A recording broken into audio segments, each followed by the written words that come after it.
So I have been thinking, well, what can possibly be my next PvP ship? I mean, I've been flying everything.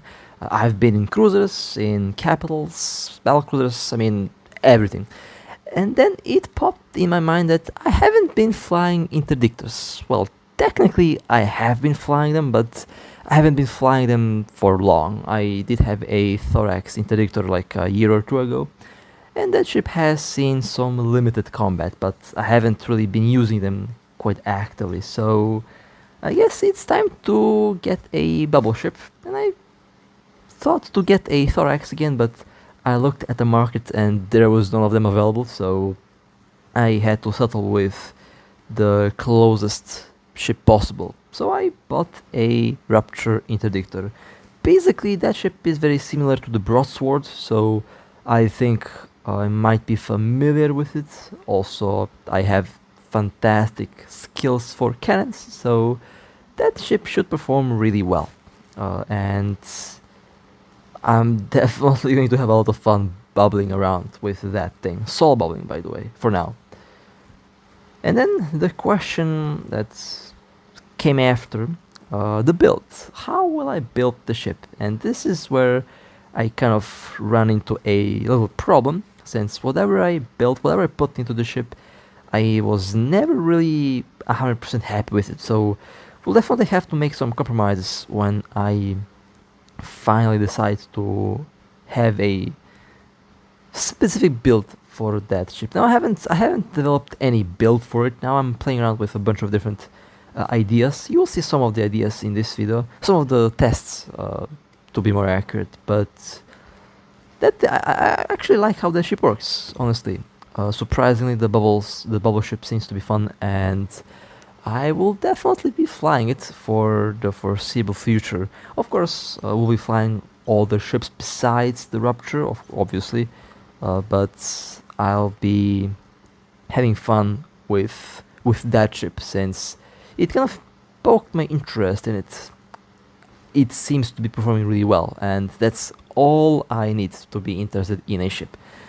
But with that being said, let's start. Now, I have been here alone for, I don't know for how long actually. My alt is at the other side. At one point I'll launch the alt point of view somewhere on the screen, because I figured it was kind of funny to record this.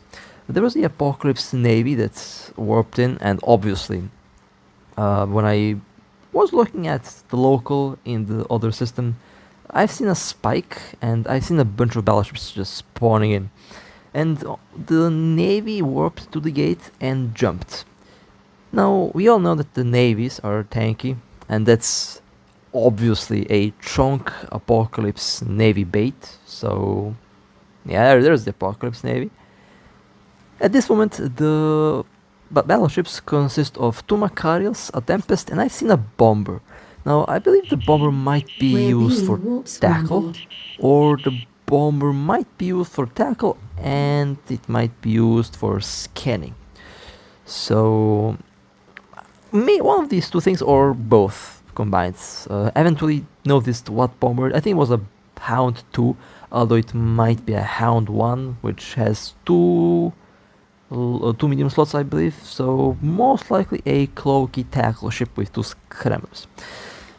Now, this Navy has a tracking disruptor, so yeah, my guns are probably going to be absolutely useless. And 3 long-range disruptors. Now, this thing I'm flying is a brick. In this case, not entirely full trunk, because I am missing my general units for damage control, and my unit for the shield booster is also missing. So the tank on this thing can be much better, and I can improve the tank by quite a bit if I just change the general units, which I always forget to do. So I'm not really worried about the tank on this thing. I'm more worried about my power grid, and well, not power grid, not the ship's power grid, but I'm more worried about my electricity, because while recording this was recorded while we had a very nasty snowstorm. It was very cold actually, and just couple hours prior to me recording this, the electricity basically got completely separate from the grid, because the power lines were torn to shreds by a falling tree that got pushed by wind and snow. So at any moment of me being here, the power can just vanish, and with no power there is no internet, and I'd be dead if that happens. Even the signal towers, the data signal towers, for mobile network, even that was offline. So pretty serious stuff. We're under But attack. I'm not really worried, for the ship at least. In this case, seems to be, I'm more worried about my electricity here than I'm worried about the ship, because the ship's tank is already proven to be ridiculously good. Now, the rest of the fleet jumped in, and this is where they made a little mistake. Now, I know that they're at 0, but the tracking of their ships at 0 is going to We're be under not that attack. good. The Apocalypse Navy has good tracking, but we all saw that I turned off the booster. Didn't have to have the boost running, because the Apocalypse was doing no damage. However, now when I get webbed and slowed down, the We're damage under will attack. start to be increased. So we have seen, the Macarials have jumped in. There's the Hound. Looks like a Hound 1, the tier 6 bomber, so most likely just tackle, but could also be a scanner. I have no idea. We're being warp scrambled. And I'm holding We're so far under attack. really well.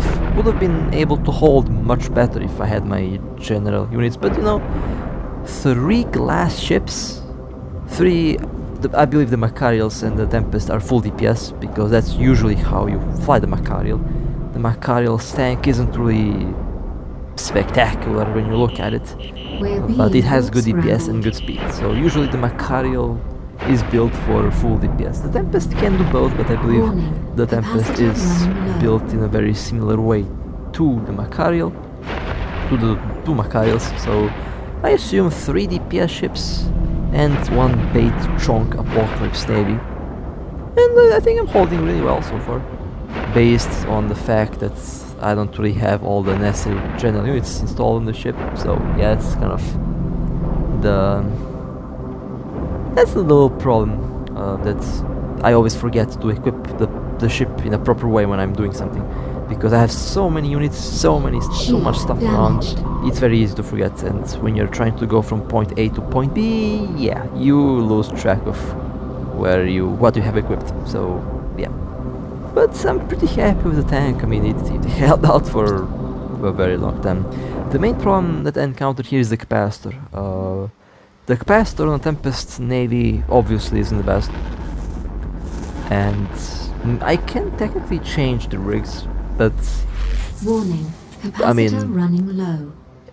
having such a tank for so long is already kind of extreme, and extreme is kind of my norm when I'm flying my ships, because usually I'm being thrown with a bunch of DPS, and in order to survive that, you really have to have a chonky little boat that can survive that. And the Tempest Navy or Tempest, I just call it Navy, it's the same thing actually. Tempest Fleet or Tempest Navy, same thing, you know what ship I'm talking about.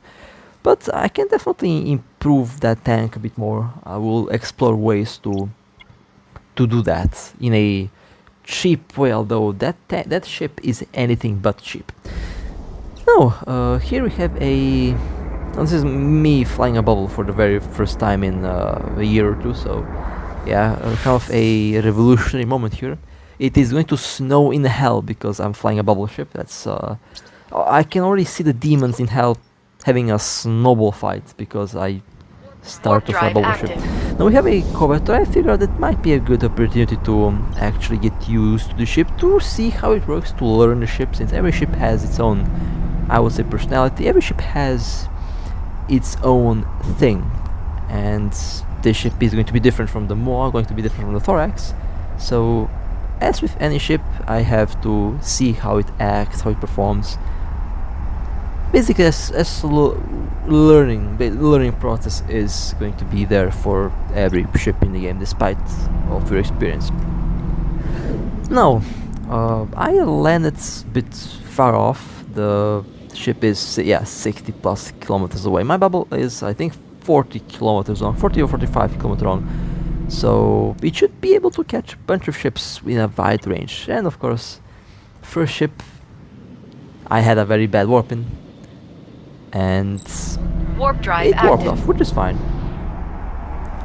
They may go back to the gate, we will see. Now, the thing that I don't like about the ship is also the capacitor. Although, can't really complain about the capacitor because I have a dual propulsion setup, so I'm playing around with this build. The idea is to use the micro warp drift to tackle small targets. The afterburner is there to speed tank big ships, because with a micro warp drift, if you get weapon scrambled, you can't really use it. With the afterburner, I can maintain some form of speed tank around big ships, since kind of big ships are my primary target, even with a cruiser. And you can easily speed tank all of battleships, except the Vindicator. That's scary. But you can speed tank all of the battleships with the afterburner. And well, I have no idea what this magnet core chops was carrying, but I just have to look at the kill on that thing. That's just a very weird. That's a very weird. And that's very salty corp as well. So you might see some salt here and there. Have to maneuver this thing around a bit, since I have to be at true zero if I want to catch everything with the bubble. Okay, let's stop the ship and let's take a look at the kill. Well, I have no idea what... Well, I have no idea what that stuff in the car hole. Actually, I know what that stuff is. That's stuff that you use for the museum, I think. Well, I guess I got free stuff. I'm not going to complain. I like to collect items, especially weird looking items, so that's going to have a very nice place in my collection. Now we have I think a industrial ship, not industrial ship, but we have a cargo boat coming in. And with the bubble ship, you can actually get some pretty juicy kills. You can catch haulers, you can catch, stuff like that, which can drop some good stuff. And I'm all in for good loot. After all, blowing up ships is one of my ways of, making ISK in the game. And I'm pretty good at that job, so...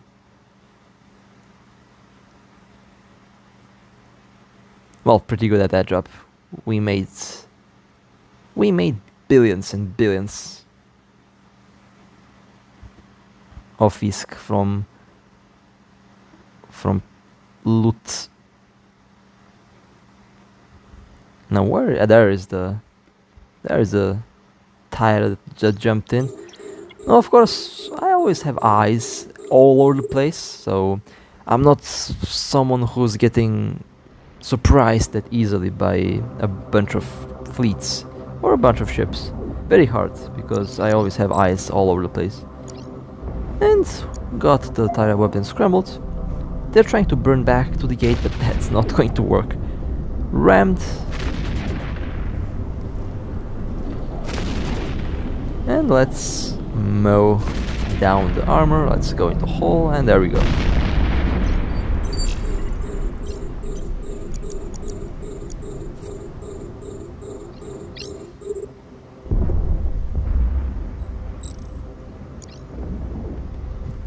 Well, didn't seem like it was an expensive one, which is fine. I mean, this is a very good practice run.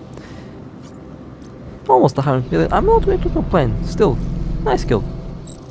Still trying to figure out what kind of build I'll have on. I'm personally not really happy with this build. This build, I like it for some reasons, but I dislike the build more than I like it, because of the sole fact that it simply doesn't have much capacitor, and it's definitely not capacitor stable. So I have to see what I can do about that. I already have some ideas, but maybe there is still room for improvement. We will see. Next, we are yeeting around with the Ortus. I haven't been using this ship in quite a while. And I'll just show you one example of what it means when you have no luck. Now, nothing going to happen to this ship, but let's just see what happens. This encounter kind of made me a little bit mad because sometimes the game just decides to act so weird that just, you know, you just sit there and look at it and just ask, like, why? And you will see what I mean when we get there. Now, it is very important to know your target. The Megatron is using blasters. Blasters are short-range weapons. So the Ortus as a kite cruiser will have a very good time to deal with such a ship. On top of that, I have tracking disruptors, which means that the turrets, the blasters on the Megatron, will be performing even, you know, they're not going to perform at all, because their range and accuracy and tracking are going to be severely reduced. And I also have a general, I forgot which general unit I have. I think I have the tracking unit. So that Megatron's tracking right now is completely busted. And yeah, they are not going to hit this Ortus. That's for sure. That's not happening. Unless I get weapons scrambled and they get really close to me, which before that happens, I'm already warping out. So they can't really do anything when being tackled like this. You just have no range and you're just at the mercy of whatever ship is shooting at you. However, you can do one thing. You can cross your fingers and hope that your luck surpasses the luck of your opponent, which this happens. That's a very weird 35-kilometer orbit there. Very weird 35-kilometer orbits, you know. Never thought that 35 is written 45 or 42 or whatever the range was. So yeah, that was a very lucky Megatron.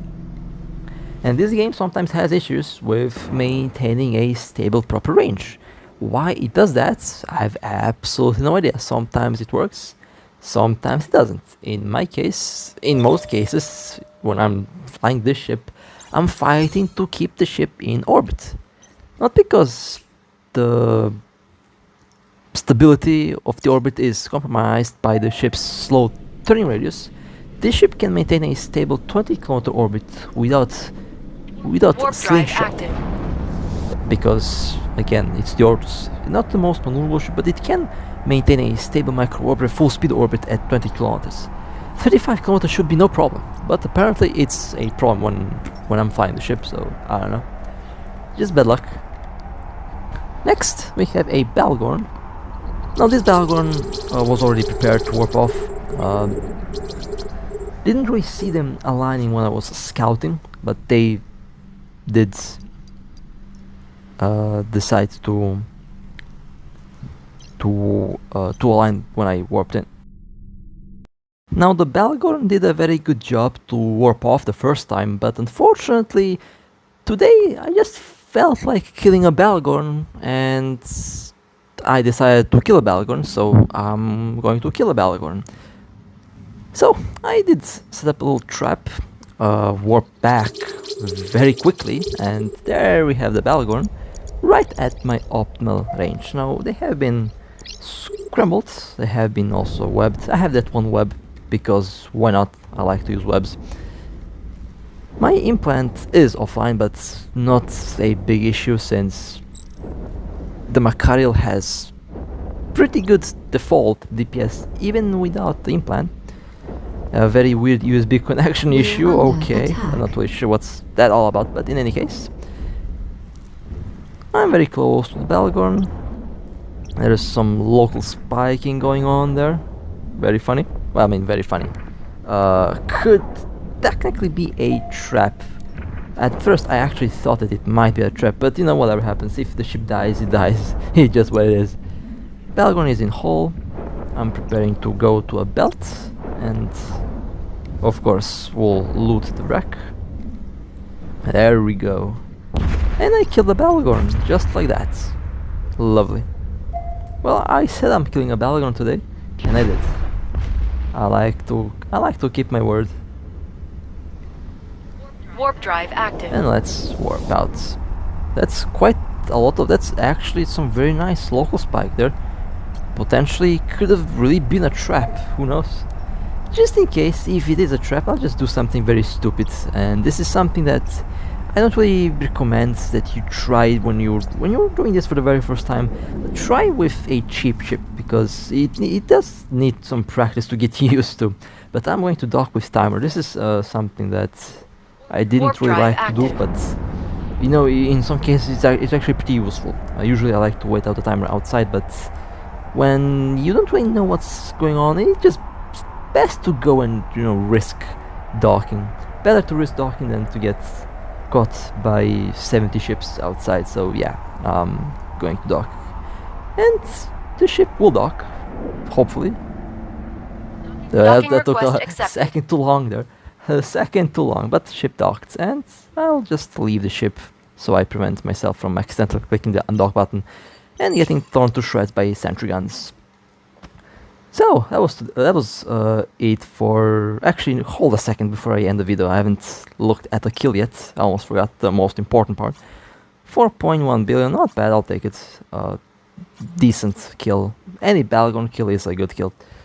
So with that being said, that was a nice little run for today.